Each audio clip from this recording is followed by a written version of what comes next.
What is personal branding?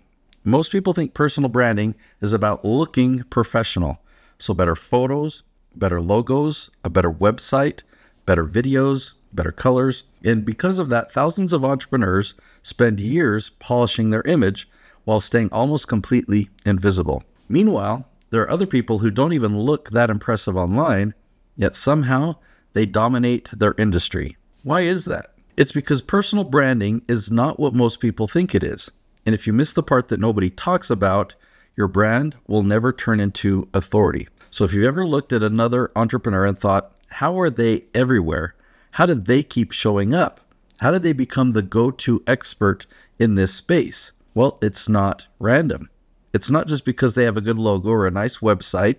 There's a structure behind it. In this episode, I'm going to break down the parts of personal branding that actually create authority and the part that most people completely overlook. All right, in this episode, we're going to be talking about 3 parts of personal branding. So there's your image, there's your messaging, and then there's your positioning. All 3 are important, and if one of those pieces are missing, then you're going to be in trouble. So we're going to be talking about all 3 of these in detail so you can actually have proper personal branding to position yourself as a thought leader and dominate your category. All right, so let's talk about the image or how you look, and I'll call it thought leader image. Like if you want to position yourself as an image, what does that look like, right? And there are great professionals out there that can really help you with that. Let's just take one piece at a time. Have you ever seen amazing portrait photography? Like an amazing headshot. And amazing is defined in a lot of different ways. So have you ever seen photography, maybe of a colleague, where they really looked like a thought leader? Have you ever seen a photographer do that? I know there was one time I was looking on Facebook, and I don't use Facebook anymore. I haven't for many years. So this was many years ago. I saw my friend Ann Webb. She had posted a couple new photos, and I looked at those photos and I was like, that is amazing. Who's your photographer? Well, I encourage you to do the same thing. For people that are thought leaders and are positioned really well, find out who the photographer is and hire that same person. I would say the same thing applies to your website. Find amazing thought leader websites out there. You can search, and it might take some digging, but compare them all together and find the ones that look the most amazing, that are the most compelling, right? Look at their branding, their colors, their page layout, and then find out who designed those, right? That would be the key, is you could find the same person that's got the same skill ability. Another way to look at it is if you're shopping through different web design companies, look at their portfolio. Who are they primarily working with? What type of websites do they primarily design? Find a web designer that works with thought leaders. Now, I've seen designers out there that, that's a really good design. And I go and I look at their portfolio, and all of their clients follow this same pattern. They kind of look cookie cutter. And I'm like, all right, I don't want to be in that mix. I want to find somebody who's really good at creating a brand, matching it to me, my personality, my messaging, that really knows who my audience is and what's going to appeal to them. And so this visual part of your business is important beyond just a logo, and a logo is very important too. Find somebody who can design your brand, like your style guide, that will choose the colors, that will choose the fonts, the way that you lay things out, any imagery or whatnot, and create a style guide that you can adhere to. Okay, so all this stuff is important, and I highly recommend it. Now let's move on to the next point. Thought leader messaging. Messaging is a huge part of brand that for a long time I missed. I missed it for a long time, and I had a successful business. I thought I had great branding because I had that first part down, but my messaging was lacking. When you're considering your messaging of your brand, what you really need to answer is, what problem do you solve? Or another way is what solution do you provide? You need to have crystal clarity on that. It's not just about, I help people with these type tasks, but where do you lead them? What is that finish line? What is that end result? What is the goal that your clients are working towards? You need to have crystal clarity on that. So what problems do you overcome? Or what outcome, what solution do you provide? Then you need to have crystal clarity on who you help. Who is it that you help accomplish that thing or help overcome those problems or challenges. Now, I've attended a lot of seminars and I've learned about, okay, you've got to be really clear on your avatar. You've got to give them a name and age and gender and location. You've got to know not only their demographics, but their psychographics. Like, what are they thinking? There's actually a simple way to cut right through all the difficulty there. If you know exactly who they are, it's very, very critical to be able to market to those people. And in a minute, I'm going to share with you some shortcuts on how you can really figure that out easily, and it's not guesswork. Because a lot of times it's guessing. Well, I had a good client and she was this age, she had this many kids, she lived here, she drove this type of car, so therefore I must need to find people that do all those same things. It's just guesswork though. The method that I use, it gets rid of all the guesswork and you know for certain. Another way that I like to look at these 3 points, right? The problem that you overcome, the solution that you provide, and the person that you help is what is the transformation that they experience by working with you, right? So if when you learned this, you started at point A and you successfully got to point B, and then you got into your expertise as a coach or a consultant or a course creator or whatnot, you now take them by the hand and you can lead other people to point B. And you do consulting on that, or you have a service that helps with that. What is that transformation? If people get there, they get the results, and they're going to give you a testimonial talking about what it was like, where they were, and where they now are. What is that transformation? What changed for them? If you can define that, you've got your messaging really ironed out. Now, to wrap up this section, I want to share, I learned something from Rory Vaden. He knows a lot about this part of personal branding, and I heard him say, you don't market your uniqueness. Okay, so what's your uniqueness? For me, it's my system, it's my strategy, my leaf strategy. But the leaf strategy is not the problem that's being overcome, or it doesn't address my target audience, the people that I serve. It doesn't talk about that solution that I provide. It's the steps I take to get there. But for a long time, I was marketing those steps instead of that solution. My messaging didn't focus on that outcome or the problem I overcame. It didn't focus on who I helped. It focused on 100% on this amazing system. So it's still an amazing system, but Rory really helped me understand that my system, or this unique system that I created, that's not what I lead with. That's not what I market with. That's how I get the results. That's what I use to do it. But I use it to do what? To get that outcome. So that's why for a while now, instead of talking about you should learn the leaf strategy, you should learn how to rank your videos on YouTube and rank your videos on ChatGPT and Google. And I would have to educate people on why that is important.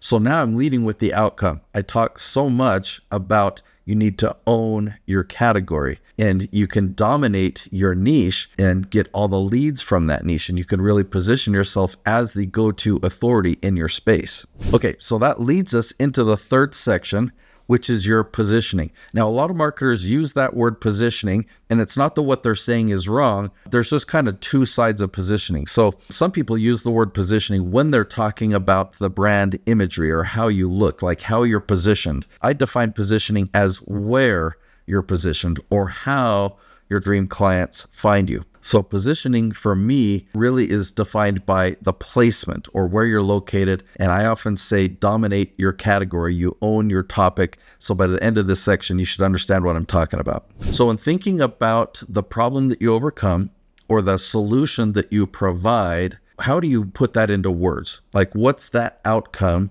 And then take it a step further, because I use my own jargon, you use your own jargon.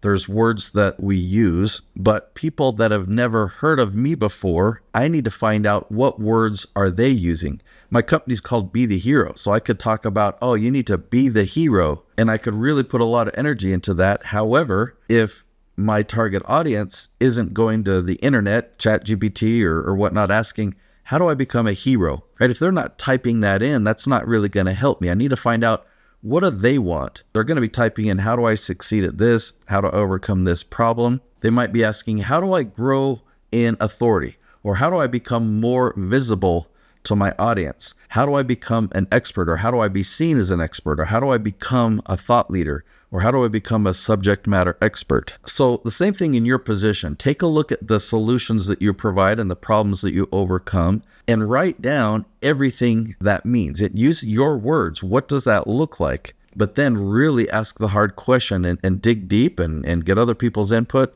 You can ask ChatGPT for this part and ask, what are they asking? What words are they using as they research this and as they try and overcome this problem and achieve those goals? Okay, I'm going to talk about my tree analogy really quick so then I can teach you something else.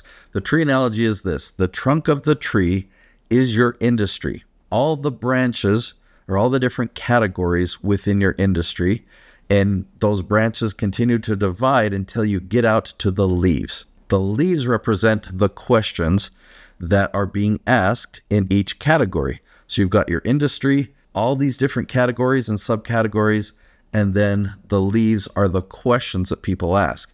And today people are asking very, very specific questions. Back before 2015, when people did SEO and they focused on keywords, they would find a 2-word phrase or a 3-word phrase and call that a keyword. That doesn't work anymore. Today, people are way more specific when they search online. Instead of search engine focus, now we talk about answer engines and answer engine optimization. The best way to do that is to focus on questions that are 8, 9, or 10 words long. My typical default today is I start with 10. I find a branch, some category within an industry, and I type in that 1 or 2 words, and I find, okay, what questions are in this space that have 10 words or more? Okay, so now I'm going to tie this back into thought leader positioning, okay? If you look at your whole tree, there's this group of questions on this branch, right? The leaves on that branch. Then on this branch, there's another type of questions in this branch, and this branch, and this branch. When you look at all these groupings of these very specific questions, you can kind of cut through the psychographics and the demographics of who your avatar are and actually see them through these questions. You say, when I see all these questions together, I know who these people are. I know what their struggles are. I know what their hopes are. I know what they're looking to do. And I know how interested they would be in my service. It's really cool when you see that. You look at another branch, you're like, okay, I know who these people are. They are in this stage. They're not really a good fit for me. I have a lot of advice for them, but some of the stuff they're asking, I just don't want to spend my time there, right? So you compare all the different branches, which are these groupings of questions, and you can hone in and know exactly which branch you want to focus on first. And you can look at this space, this branch, you can find search volume data. A lot of times we'll find a branch that's got 100,000 searches per month for that entire branch. Sometimes it's way bigger than that. And you look at that and you say, if I had this branch, if I owned this topic, if I was found everywhere when people are asking these questions, if you can see, and I actually like to word it this way, if you look at it and you could say, I promise, I guarantee that if I own this space, my business would flourish. If you can give me that guarantee, then I can give you one back. I can guarantee that we can dominate it. I've created tools that make it very easy to do a competitor analysis, and you can do it yourself. You can actually go to YouTube and type in each of these specific questions. Just type it in the YouTube search bar or type it in the Google search bar and see what content appears. See what videos appear. Videos are going to appear on Google too. And you'll see who the top authorities are. Just go through question after question. You'll see all the top leaders. But what you'll also find is that there are gaps. There are glaring gaps. If you go this specific, if you just type in a 2-word or a 3-word or even a 4-word phrase, you're going to see the big names that you see all the time repeatedly. But when you start typing in these specific questions, sometimes you'll see those big names. Sometimes others will rise up, and sometimes no one there is recognizable. It's a whole new crowd. So you'll start to find these gaps, and when you systematically take steps to fill those gaps by making videos that answer those specific questions, you can start to take control of that entire branch, that entire category, and it only takes a few months for you to go from nobody in a category to completely owning it and pushing everyone else down. So personal branding includes all 3 of these things. You've got to worry about your image, like what people see when they find you. And your messaging is obviously very, very critical. And then you've got to make sure that you are in front of people, because with the first 2, you'll be amazing but no one will know that you exist, right? People that need your help will be going online and they won't find you. So the third piece, the positioning, make sure that your dream clients that are all across the world that need you right now, it makes sure that they find you and they see you at the top. If you want to learn how to systematically own your category and generate referral quality leads and position yourself as the go-to authority in your space like we've been talking, then I want to invite you to attend my Thought Leader Dominance webinar. Now, in that, we take about an hour and 10 minutes, and I break down the exact system for identifying these right topics, these questions, and choosing the right branch. And I show you how to position yourself where your audience is already searching and building real authority that compounds over time. So you'll see a link on the screen, and you can go to theleafstrategy.com. I'll see you there.